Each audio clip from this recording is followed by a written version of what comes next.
Have you ever been in an argument with someone who's completely wrong, but absolutely certain they're right? They have no expertise, no evidence, no logical argument, but they're more confident than you've ever been about anything in your life. And you're standing there thinking, how? How can someone so ignorant be so sure of themselves? You've probably heard people talk about the Dunning-Kruger effect. The idea that stupid people don't know they're stupid. That incompetence prevents people from recognizing their own incompetence. But what most people don't know is this. Arthur Schopenhauer figured this out 200 years before Dunning and Kruger ever proved it scientifically. He watched it happen everywhere, in universities and social circles, in positions of power. He saw mediocre minds speak with absolute authority, saw ignorant people dismiss genius, saw fools so confident in their stupidity they couldn't even perceive how wrong they were. And he documented exactly why this happens. The psychological mechanism that makes idiots think they're intelligent. Not just that they do it, but why they can't help doing it. Here's what Schopenhauer discovered. The less people know, the more confident they become. Intelligence creates doubt. Stupidity creates certainty. And this isn't random. It's a predictable pattern built into how the human mind works. Today, I'm going to show you the exact psychological process that makes idiots think they're geniuses. Not to mock them, but so you can recognize this pattern in others, and more importantly, catch it in yourself. Because here's what's terrifying. Every person who's ever been confidently wrong believed they were right, including you, including me. The Dunning-Kruger effect doesn't just apply to other people. It applies to all of us in domains where we lack knowledge but don't realize it. The question is, do you have the self-awareness to recognize when you're operating from ignorance disguised as certainty? This is Schopenhauer's explanation for why the dumbest people are often the most confident, why true intelligence always comes with doubt, and why once you understand this mechanism, you'll never be confused by confident idiots again. Here's the core mechanism Schopenhauer identified. Intelligence requires the ability to perceive complexity, but perception of complexity requires knowledge. Which means, if you're too ignorant to see complexity, everything looks simple, and if everything looks simple, you feel certain. This is what he called the fool's paradise, a state of blissful confidence created by complete ignorance of how much you don't know. Think about learning any skill. When you're a complete beginner, you think, this doesn't look that hard. You watch an expert and assume you could do it too. Then you try, and you're terrible, and you realize, oh, there's way more to this than I thought. That moment of realization, that's the beginning of competence, because now you can see the gap between where you are and where you need to be. But idiots never have that moment. They never progress far enough to see the complexity, so they remain in the state of, this looks easy forever. Schopenhauer observed this constantly among his peers.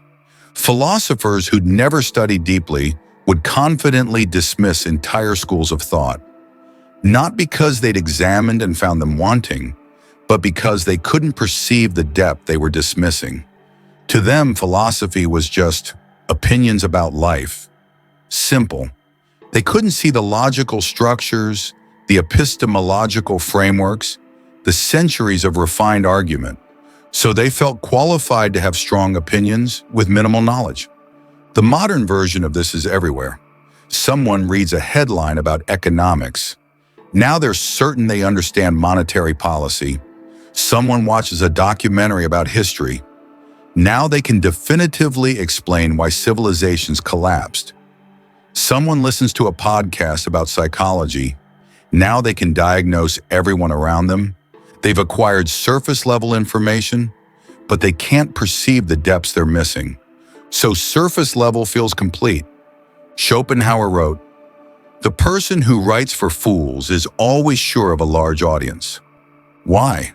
Because fools can't tell the difference between shallow and deep. To them, a complex argument and a simple assertion look the same. So they'll choose the simple one. It's easier to understand. and they mistake ease of understanding for truth. Naval Ravikant updated this perfectly. The more you know, the more you realize you don't know. But flip it. The less you know, the less you realize you don't know. And when you can't see what you're missing, you feel complete. Here's the test. Ask someone about a complex topic, economics, politics, philosophy, science. If they give you a confident, simple answer with zero caveats, they're operating from ignorance. Because anyone who actually understands complexity knows nothing worth understanding is simple, and anyone who actually knows deeply speaks with qualifiers. It depends on, in this context, generally, but there are exceptions. Certainty is the language of ignorance. Nuance is the language of understanding. Here's a pattern you've definitely noticed. Someone has surface-level exposure to a topic. Read a few articles, watch some videos, heard some discussions, and now they speak about it with the confidence of someone who studied it for years. They don't realize that familiarity and expertise are completely different things. Schopenhauer called this the illusion of comprehension, mistaking recognition for understanding. You've heard the terms. You know the basic concepts. You can follow a conversation about it, so you assume you understand it. But here's the difference. Familiarity means you've been exposed to ideas. Expertise means you can work with those ideas, apply them, test them, see their limitations. Familiarity is passive, expertise is active, and idiots can't tell the difference. Think about how this plays out. Someone hears about Stoicism, reads a few Marcus Aurelius quotes on Instagram. Now they're giving life advice based on Stoic philosophy. But ask them, what's the Stoic view on preferred indifference? How does Stoicism resolve the problem of external goods? What distinguishes Stoic ethics from Epicurean ethics? Blank stare. Because they don't actually understand Stoicism, they're familiar with some quotes, but familiarity feels like understanding to them, so they speak with confidence. Schopenhauer experienced this constantly in academia. Colleagues would mention his work in conversations, use his terminology, reference his ideas. He'd think, oh, they've read my work. Then they'd say something that proved they completely misunderstood the fundamental premise. They were familiar with his ideas. They could name drop correctly, but they hadn't understood. They just absorbed surface patterns, and they couldn't tell the difference. The modern explosion of this is social media. Everyone's familiar with everything. No one understands anything deeply. You scroll through content on neuroscience, psychology, philosophy, politics, economics. You've heard the terms, seen the debates, absorbed the talking points, and that familiarity creates the illusion. I know about this, but knowing about something is not knowing something. Marcus Aurelius understood this. Everything we hear is an opinion, not a fact. Everything we see is a perspective, not the truth.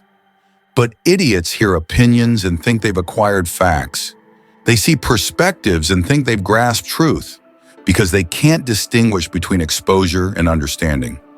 Here's why this matters. When you mistake familiarity for expertise, you stop learning. Because why would you study something you already understand? So you remain at surface level, forever, while feeling like you're informed. This is why idiots think they're smart. They've confused recognition with comprehension. They've heard about things, so they think they know things. And their confidence grows in proportion to their exposure, completely independent of their understanding. The practice, before speaking confidently about something, ask yourself, could I teach this to someone else? Could I defend this against expert counter-arguments? Could I apply this in a novel situation? If no, you're familiar, not expert. And familiarity should make you curious, not confident. Intelligent people know the difference. Idiots don't. Here's something Schopenhauer identified that's brutal. To recognize that someone is better than you at something, you need to be somewhat competent yourself. If you're completely incompetent, you can't even perceive excellence. A child watching a chess grandmaster can't appreciate the genius of the moves. They just see pieces being moved. A person with no musical training can't distinguish a virtuoso from a competent player. They both sound good. This is what Schopenhauer called the competence threshold for recognition. You need baseline competence to recognize superior competence, which means if you're truly incompetent, everyone looks roughly the same to you. The expert and the amateur, the genius and the mediocre. You can't tell the difference because you don't have the knowledge to perceive the difference. And this creates a devastating cycle. Because you can't recognize excellence, you don't know what to aspire to. Because you don't know what to aspire to, you never improve. Because you never improve, you remain unable to recognize excellence. Forever. Schopenhauer saw this among philosophy students. They'd read Kant and read some random blogger's philosophy essay and think, both are just opinions about reality. Both are equally valid. They couldn't see that Kant built rigorous logical systems while the blogger just shared unexamined assertions. Because seeing that difference requires philosophical training they didn't have. So to them, all philosophy looked the same. The modern equivalent is everywhere. Someone can't tell the difference between a scientific study and a blog post that references science, an expert analysis and a confident opinion, a well-reasoned argument and a well-delivered speech, because they don't have the competence to see the distinction. So when they produce low-quality work themselves, they genuinely think this is as good as what experts do. Because in their perception, it is. They're not being arrogant. They're being blind. Their incompetence is so complete they can't see the gap. Naval's insight applies here. Specific knowledge is knowledge that you cannot be trained for. If society can train you, it can train someone else and replace you. But idiots can't see specific knowledge. It's invisible to them. They see what everyone sees, surface patterns. They miss what experts see, deep structures, and missing it, they assume it doesn't exist. Example, someone writes an essay. It's poorly structured, uses fallacious reasoning, makes unsupported claims. But to them, it looks just like professional essays they've read. They can't see the logical gaps in their argument, the lack of evidentiary support, the weak transitions between ideas, the failure to address counter-arguments, because seeing those requires skill they don't have, so they submit it with confidence, maybe even feel proud, while an expert reading it sees glaring flaws on every page. The gap between their self-assessment and reality is massive, but they can't perceive the gap. That's the whole problem. What this means, when idiots think they're smart, it's not delusion, it's blindness. They're genuinely unable to see how far they are from competence, because seeing that distance requires the very competence they lack. Schopenhauer, talent hits a target no one else can hit. Genius hits a target no one else can see. But add, idiots can't see that there's a target at all. They think showing up is the same as hitting it. But here's where it gets interesting. Some idiots aren't confidently simple. They're confidently complex. They use big words, reference obscure concepts, construct elaborate theories. And because it sounds complicated, they assume they're being intelligent. Schopenhauer called this complexity as substitute for depth. The belief that if something is hard to understand, it must be profound. But as Schopenhauer knew, complexity can hide stupidity as effectively as it can express intelligence. Actually, it's often better camouflage, because simple stupidity is obvious. But complicated stupidity, that can fool people. Think about academic writing, business jargon, pseudo-intellectual conversations. Someone says, the paradigmatic instantiation of post-structural dialectics reveals the inherent contradictions in hegemonic discourse frameworks. Sounds smart, right? But what does it mean? Strip away the jargon and you get, looking closely at modern ideas shows contradictions in dominant narratives. The complex version sounds more intelligent, but it's not. It's just obscured. Schopenhauer was vicious about this among philosophers. He'd read papers filled with technical terminology, elaborate sentence structures, references to obscure texts. And beneath all that complexity, often nothing. No actual insight, just familiar ideas dressed in complicated language. He wrote, "It is just as much a sickness to keep digesting knowledge in the mind without giving it any discharge in work as it is to eat much and not digest." These people consumed complex ideas, but didn't digest them into understanding. So they just regurgitated complexity, thinking that's what intelligence looks like. The modern version is TED Talks. Someone delivers a presentation filled with neuroscience terminology they barely understand, frameworks they didn't create, studies they cite but haven't read, buzzwords that sound innovative. And because it's complex and delivered confidently, audiences think this person is brilliant. But ask them to explain the actual mechanism, to defend against expert critique, to apply it in novel situations, and the facade collapses. Because they were performing intelligence through complexity, not demonstrating it through understanding. Marcus Aurelius cut through this. If you can't explain something in simple terms, you don't understand it. But idiots invert this. If I can't explain something in simple terms, it must be really sophisticated. No, it means you don't understand it well enough to simplify. Real intelligence can toggle between complex and simple depending on audience. Performed intelligence can only do complex because that's where they can hide their lack of understanding. How to spot this? Ask them to explain their complex idea simply. If they can, they understand it. If they can't, and instead just repeat the complexity in different words, they're performing. Schopenhauer spent years simplifying profound ideas, making difficult philosophy accessible. His contemporaries criticized him. Real philosophy should be difficult to understand. But he knew, difficult to understand and deep are not the same thing. Sometimes the deepest truths are simple once you truly understand them. And complexity is often just confusion dressed up as sophistication. Here's the most frustrating trait Schopenhauer identified. You can't correct an idiot, not because they refuse to listen, but because they don't have the framework to process correction. Correction requires you to recognize that you were wrong, which requires you to perceive the gap between your belief and reality. But if you can't perceive that gap, you can't be corrected. You'll just interpret correction as disagreement. Schopenhauer called this the closed loop of ignorance.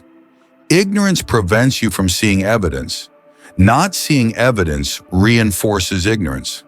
You're trapped in a cycle you can't break from the inside. Think about arguing with someone who's confidently wrong. You present evidence, they dismiss it. That's just your opinion. You show them data, they question the source. That study is biased. You use logic. They don't follow. You're overcomplicating it. Every tool you use to correct them fails. Not because the tools are bad, but because they don't have the equipment to receive correction. It's like trying to send a fax to someone who doesn't have a fax machine. The message is clear. The transmission method works, but they don't have the receiver. Schopenhauer experienced this constantly in academic debates. He'd present carefully constructed arguments against his opponents. They'd respond with mischaracterizations of his position, straw man fallacies, complete misunderstandings. And when he'd point this out, they couldn't see it, because seeing it would require the philosophical training they lacked. So they just doubled down on their misunderstanding, with confidence.